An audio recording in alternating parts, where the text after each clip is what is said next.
ऐसे कर लो और उसी पर दृष्टि को टिकाओ।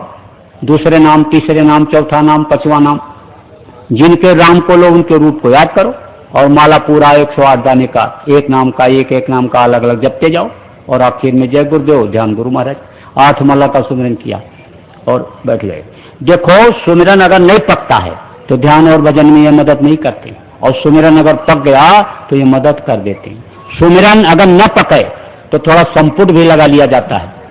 गुरु का ध्यान, गुरु का नाम लिया और ध्यान किया, उसके बाद 5 नामों को लिया और फिर उनके रूप का, गुरु के रूप का ध्यान किया और फिर अलग नाम को लिया और उनके रूप का याद किया, दूसरे नाम को लिया, उनके रूप को याद किया, तीसरे नाम को लिया, उनके रूप को याद किया, चौथे नाम को लिया, उनके रूप को याद किया, 5वें नाम को लिया, उनके रूप को याद किया और फिर उसके बाद में गुरु का नाम लिया, उनके रूप को याद किया।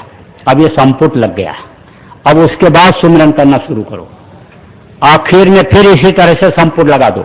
ध्यान करना हो तो फिर इसी तरह का संपुट लगाओ, ध्यान खत्म करना हो तो फिर इसी तरह का संपुट लगाओ, भजन करना हो, शुरू करना हो तो फिर संपुट इसी तरह का लगा लो, खत्म करना हो तो फिर इसी तरह का संपुट लगा लो, तो इससे मदद मिल जाती है।